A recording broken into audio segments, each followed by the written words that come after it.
Hello and welcome to the channel. ನಾನು ರಶ್ಮಿತ್. 19 ಜನವರಿ ದಿನ ನಿಫ್ಟಿಯಲ್ಲಿ ಏನಾಯಿತು, ಅದೇ ರೀತಿ ನೆಕ್ಸ್ಟ್ ಟ್ರೇಡಿಂಗ್ ಸೆಷನ್ಗೆ ಯಾವೆಲ್ಲ ಲೆವೆಲ್ ಇಂಪಾರ್ಟೆಂಟ್ ಆಗುತ್ತೆ ಅನ್ನೋದನ್ನು ತಿಳ್ಕೊಳ್ಳೋಣ. ಈ ವಿಡಿಯೋ ಕೇವಲ ಒಂದು ಎಜುಕೇಷನಲ್ ಪರ್ಪಸ್ಗೋಸ್ಕರ, ಯಾವುದೇ ಟ್ರೇಡ್ ರೆಕಮೆಂಡೇಷನ್ ವಿಡಿಯೋ ಅಲ್ಲ. ನಾವೀಗ ನಿಫ್ಟಿ ಚಾರ್ಟನ್ನು ನೋಡ್ತಾ ಇದ್ದೀವಿ. ನಿಫ್ಟಿಲಿ ಇವತ್ತೊಂದು ಡೌನ್ ಮೂನ ನಾವು ನೋಡ್ತೀವಿ. ನಿಫ್ಟಿ ಗ್ಯಾಪ್ ಡೌನ್ ಓಪನ್ ಆಗುತ್ತೆ, ಇಮಿಡಿಯೇಟ್ಲಿ ಡೌನ್ ಬರುತ್ತೆ. ಡೌನ್ ಬಂದು ಸ್ವಲ್ಪ ಕನ್ಸಾಲ್ಟೇಷನ್ ಮೂವನ್ನ ಮಾಡುತ್ತೆ 25,500 ಲೆವೆಲ್ ಹತ್ರ.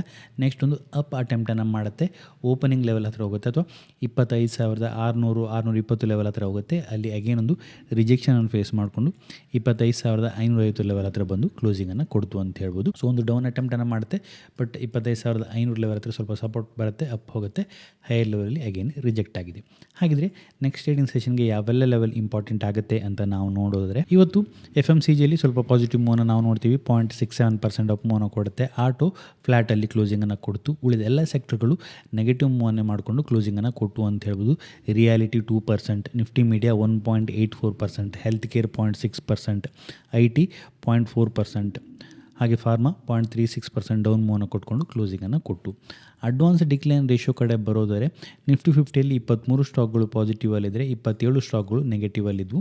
ನಿಫ್ಟಿ 500ಅಲ್ಲಿ 368 ಸ್ಟಾಕ್ಗಳು ನೆಗೆಟಿವಲ್ಲಿದ್ದರೆ 129 ಸ್ಟಾಕ್ಗಳು ಪಾಸಿಟಿವಲ್ಲಿ ಕ್ಲೋಸಿಂಗನ್ನು ಕೊಟ್ಟು ಅಂತ ಹೇಳ್ಬೋದು. ಒಂದಷ್ಟು ಬ್ರಾಡರ್ ಮಾರ್ಕೆಟಲ್ಲಿ ನೆಗೆಟಿವ್ ಸೆಂಟಿಮೆಂಟ್ ಮುಂದುವರಿತಾ ಇದೆ ಅಂತ ಹೇಳ್ಬೋದು. ಹಾಗಿದ್ರೆ ನಾಳೆಗೆ ಯಾವೆಲ್ಲ ಲೆವೆಲ್ ಇಂಪಾರ್ಟೆಂಟ್ ಆಗುತ್ತೆ? ಡೈಲಿ ಚಾರ್ಟನ್ನು ನಾವು ಅಬ್ಸರ್ವ್ ಮಾಡಿದರೆ, ಡೈಲಿ ಚಾರ್ಟಲ್ಲಿ ಲೋವರ್ ಲೆವೆಲ್ ಸ್ವಲ್ಪ ಸಪೋರ್ಟ್ ಬರ್ತಾ ಇರುವ ಹಾಗೆ ತೋರ್ತಾ ಇರುವಂಥದ್ದು. ಈ ಹಿಂದೆ ಒಂದು ಓಪನ್ ಆಗುತ್ತೆ, ಶಾರ್ಪ್ ಡೌನ್ ಮೂವನ್ನ ಕೊಡುತ್ತೆ, ಬಟ್ ಲೋವರ್ ಲೆವೆಲ್ಲಿ ಸಪೋರ್ಟನ್ನು ಪಡ್ಕೊಂಡು ಅಪ್ ಹೋಗುತ್ತೆ. ಇವತ್ತು ಕೂಡ ಈ ಲೆವೆಲ್ಗೆ ರೀಚ್ ಆದಾಗ ಇಲ್ಲಿ ಒಂದು ರಿಜೆಕ್ಷನ್ ಲೋವರ್ ಲೆವೆಲಲ್ಲಿ ಬಂದಿರುವಂಥದ್ದು, ಪ್ರೈಸ್ ಅಪ್ ಅಟೆಂಪ್ಟನ್ನು ಮಾಡಿರುವಂಥದ್ದು. ಈ ಹಿಂದೆ ಕೂಡ ಈ ಝೋನಲ್ಲಿ ಒಂದು ಇದೇ ರೀತಿಯ ಅಟೆಂಪ್ಟ್ ಆಗಿತ್ತು. ಇಲ್ಲೊಂದು ಬ್ರೇಕ್ ಡೌನ್ ಆಗುತ್ತೆ, ಬ್ರೇಕ್ ಡೌನ್ ಆದಂದರೆ ಪ್ರೈಸ್ ಡೌನ್ ಬರೋಂಥ ಪ್ರಯತ್ನ ಮಾಡುತ್ತೆ, ಬಟ್ ಲೋವರ್ ಲೆವೆಲಲ್ಲಿ ಈ 25,500ರಿಂದ 450 ಝೋನಲ್ಲಿ ಒಂದಷ್ಟು ಸಪೋರ್ಟ್ ಬರ್ತಾ ಇರುವಂಥದ್ದು ಬೆಟರ್ ಆಗುತ್ತೆ. ಸೊ ಹಾಗಾಗಿ ನೆಕ್ಸ್ಟ್ ಇರುವಂಥ ಝೋನ್ ಏನಾಗುತ್ತೆ, ಈ 25,500ರಿಂದ 480 ಝೋನ್ ಏನಾಗುತ್ತೆ, ಇದೊಂದು ಸಪೋರ್ಟ್ ಝೋನ್ ಆಗುತ್ತೆ ಅಂತ ಹೇಳ್ಬೋದು. ಈ ಝೋನನ್ನು ಬ್ರೇಕ್ ಮಾಡಿದ್ರೆ ಮೇ ಬಿ ಒಂದಷ್ಟು ಡೌನ್ ಅಗೇನ್ ಕಂಟಿನ್ಯೂ ಆಗ್ಬೋದು. ಮೇ ಬಿ ಈ ಲೋ, ಅದೇ ರೀತಿ ನೆಕ್ಸ್ಟ್ ಈ ಲೋವನ್ನು ಟೆಸ್ಟ್ ಮಾಡುವಂಥ ಪ್ರಯತ್ನ ಮಾಡುತ್ತೆ. ಲೋವರ್ ಲೆವೆಲಲ್ಲಿ ಇರುವಂಥದ್ದು 25,320 350 ಲೆವೆಲ್ ಇಂಪಾರ್ಟೆಂಟ್ ಆಗುತ್ತೆ. ಸೊ ಹಾಗಾಗಿ ಈ ಝೋನಲ್ಲಿ ಒಂದಷ್ಟು ಬೈಯಿಂಗ್ ಬರ್ತಾ ಇದೆ.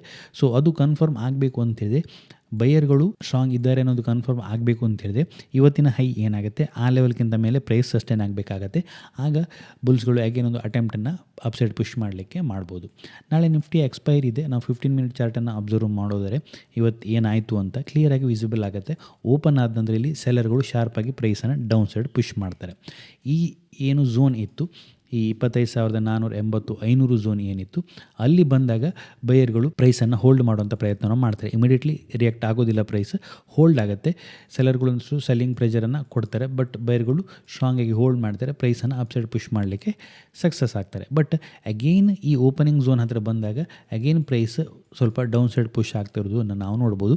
ಲಾಸ್ಟ್ 2 ಕ್ಯಾಂಡಲನ್ನು ನೋಡಿದಾಗ ಒಂದಷ್ಟು ಡೌನ್ ಸೈಡ್ ಪುಷ್ ಆಗಿದೆ. ಸೊ ಹಾಗಾಗಿ ಇಲ್ಲಿ ಒಂದು ಬೈಯರ್ಗಳು ಸ್ಟ್ರಾಂಗಾಗಿ ಪ್ರೈಸನ್ನು ಅಪ್ ಸೈಡ್ ಪುಷ್ ಮಾಡಿದ್ರು ಅಂಥೇಳಿ ಒಂದು ಅಟೆಂಪ್ಟನ್ನು ಅಗೇನ್ ಇಲ್ಲಿ ಮಾಡುವಂಥ ಪ್ರಯತ್ನವನ್ನು ಮಾಡುತ್ತೆ.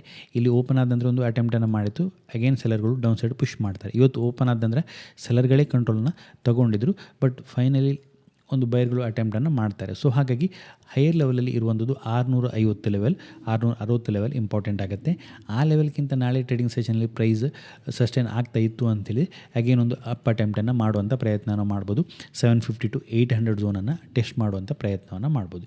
ಇನ್ ಕೇಸ್ ಫ್ಲ್ಯಾಟ್ ಓಪನ್ ಆಗುತ್ತೆ, ಫ್ಲ್ಯಾಟ್ ಓಪನ್ ಆಗಿ ಡೌನ್ ಬಂದು ಈ 500 ಲೆವೆಲ್ಗಿಂತ ಕೆಳಗಡೆನೇ ಸಸ್ಟೈನ್ ಆಗ್ತಾ ಇತ್ತು ಅಂಥೇಳಿ ನೆಕ್ಸ್ಟ್ 400 350 ಲೆವೆಲನ್ನು ಕೂಡ ಟಚ್ ಮಾಡುವಂಥ ಪ್ರಯತ್ನವನ್ನು ಮಾಡ್ಬೋದು. ಸೊ ಹಾಗಾಗಿ ಇವತ್ತಿನ ರೇಂಜ್ ಬ್ರೇಕೌಟ್ ಆಗಬೇಕಾಗತ್ತೆ ನಾಳೆಯ ಟ್ರೇಡಿಂಗ್ ಸೆಷನ್ಗೆ. ಹಾಗೆ ನಾವು ಓಪನ್ ಇಂಟ್ರೆಸ್ಟನ್ನು ಅಬ್ಸರ್ವ್ ಮಾಡಿದ್ರೆ, ಪುಟ್ಟಲ್ಲಿ ಇವತ್ತು ಹೈಯೆಸ್ಟ್ ಅಡಿಷನ್ ಆಗಿರುವಂಥದ್ದು 25,500ಅಲ್ಲಿ. ಸೊ ಹಾಗಾಗಿ ನಾಳೆಗೆ ಇದು ಇಂಪಾರ್ಟೆಂಟ್ ಆದ ಲೆವೆಲ್ ಆಗುತ್ತೆ. ಇವತ್ತು ಟೋಟಲ್ ಆಗಿ ಪುಟ್ಟಲ್ಲಿ 2.86 crore ಅಡಿಷನ್ ಆಗಿದೆ.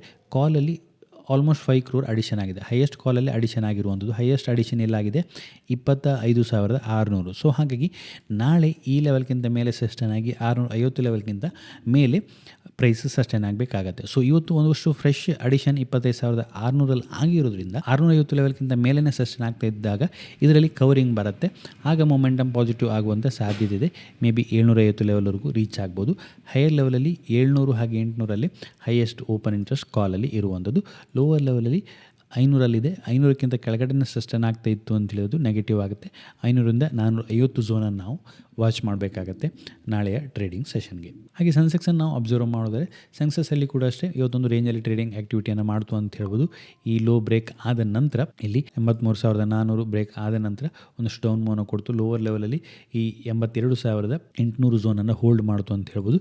ಸೊ ನಾಳೆಗೂ ಕೂಡ ಈ ಝೋನ್ ಇಂಪಾರ್ಟೆಂಟ್ ಆಗುತ್ತೆ. ಲೋವರ್ ಲೆವೆಲಲ್ಲಿ 82,850 900 ಝೋನ್ ಇಂಪಾರ್ಟೆಂಟ್ ಆಗುತ್ತೆ. ಅದೇ ರೀತಿ ಹೈಯರ್ ಲೆವೆಲಲ್ಲಿ 83,450ರಿಂದ 500 ಝೋನ್ ಇಂಪಾರ್ಟೆಂಟ್ ಆಗುತ್ತೆ. ಈ ಝೋನ್ಗಿಂತ ಮೇಲಿನ ಸೆಷನ್ ಆಗ್ತಾ ಇತ್ತು ಅಂತ ಹೇಳಿದ್ರೆ ಅದು ಪಾಸಿಟಿವ್ ಆಗುತ್ತೆ ಸೆನ್ಸೆಕ್ಸಲ್ಲಿ. ಇದಿಷ್ಟು ಈ ವಿಡಿಯೋದಲ್ಲಿ. ನಿಮಗೇನಾದರೂ ಈ ವಿಡಿಯೋ ಇಷ್ಟ ಆಯಿತು ಅಂತ ಹೇಳಿದ್ರೆ ಲೈಕ್ ಮಾಡಿ, ನಿಮ್ಮ ಸಜೆಷನ್ಸನ್ನು ಕಮೆಂಟ್ ಮಾಡಿ. ಇನ್ನು ಹೆಚ್ಚಿನ ವಿಡಿಯೋಗಳಿಗಾಗಿ ನಮ್ಮ ಯೂಟ್ಯೂಬ್ ಚಾನಲ್ನ ಸಬ್ಸ್ಕ್ರೈಬ್ ಮಾಡ್ಕೊಳ್ಳಿ. Thank you.